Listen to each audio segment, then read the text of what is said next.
Today I am in a creative mood and I am going to be doing some repairs and projects. One of those projects is making one of the jeans that I have, like a specific pair of jeans that I already own. These are like the kind of baggy jeans that you want to be wearing on the street, right above your toes, well fit around your hips. These are the jeans that I'm trying to transform. They're a little bit kind of fitted in a way that makes my legs kind of look like elephant legs. I don't have any footage of me actually wearing these pants except for these clips that I found in my camera roll, but as you can tell, it's a very loose, straight cut, which isn't very flattering. This brand is All Mankind. It's for all mankind, it's not for me. It actually doesn't even fit around my waist. I would need to adjust that by adding a tie or an elastic. I have to make the legs baggier. This is not a sort of high-waisted situation. At the foot, they are the exact same width, and that means cutting out these sides and replacing the missing surface area with a different fabric. I started out by tracing the difference in the surface area between both of the pants using this gift wrap paper, and then my mom came in and showed me some tension release exercises and told me that the gift wrap paper should be used for wrapping presents, and instead to use a cardboard paper that was inside of her room. So then I used that cardboard paper to trace that baggier pants and then to trace the less baggier pants to know the true difference. So right now I'm gonna take a 1-inch and a 2-inch seam allowance line just to be extra safe, because I can always reduce the seam allowance, but once I cut it, there's not any seam allowance available otherwise. I'm going to measure 2 inches of a distance from the border of what I want to add on.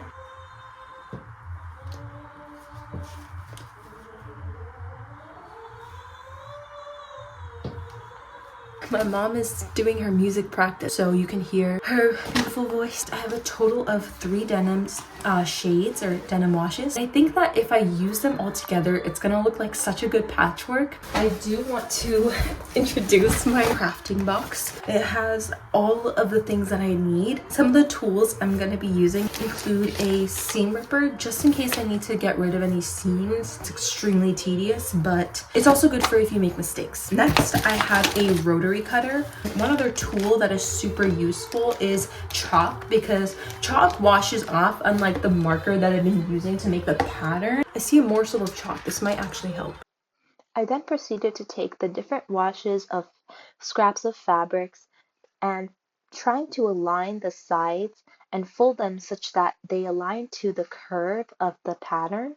The main things I had to be wary of were making sure that both layers of the fabric covered the entire seam allowance and that any pockets were overlapped by any seams. So now I'm coming at the point in the project where I finally feel like I'm ready to make the first cut. So I'm going to be using my rotary cutter and this backing of a notebook. I've used these silk pins. So far I have just been using them to preserve the fold. I then continued to align and cut out pieces for the inner difference of the legs, making sure to allow in more than enough fabric for them to overlap so that when I stitch them together, there's a seam allowance.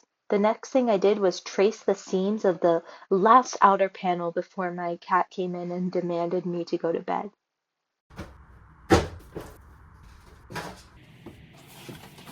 After gathering all of my materials again for the next day, I finished up aligning and cutting out my outer fabric. These steps were all very time consuming because I had to not only trace where the cut line is, but also where the stitching line is before I cut anything out. Drum roll, please. Finally finished the first step of creating the pants. I finally got to cut the side panels and they're looking pretty good. What I want to do first is I want to clean up the side panels and just get it over with. Over here, I have finally labeled every single panel. I went ahead and labeled 1A through D in order to preserve the order, because you can probably tell that the top panel looks extremely similar to the bottom panel, except they're kind of like completely pointing in opposite directions.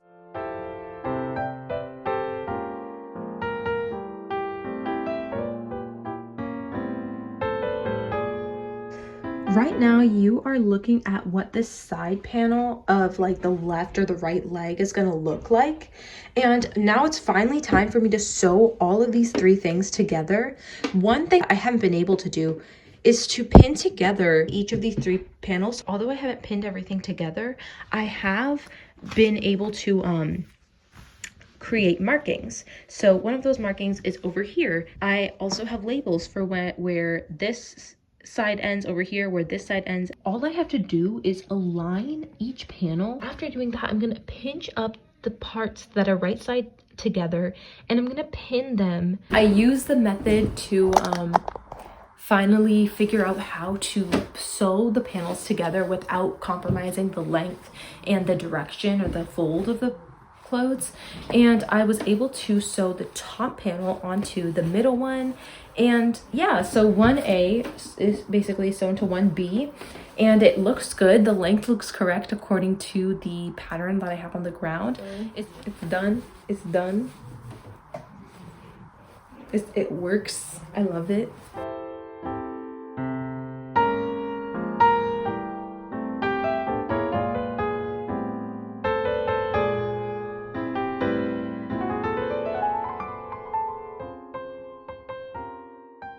Second panel is done.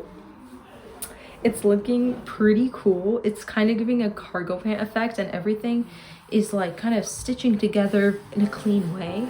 So I'm really excited.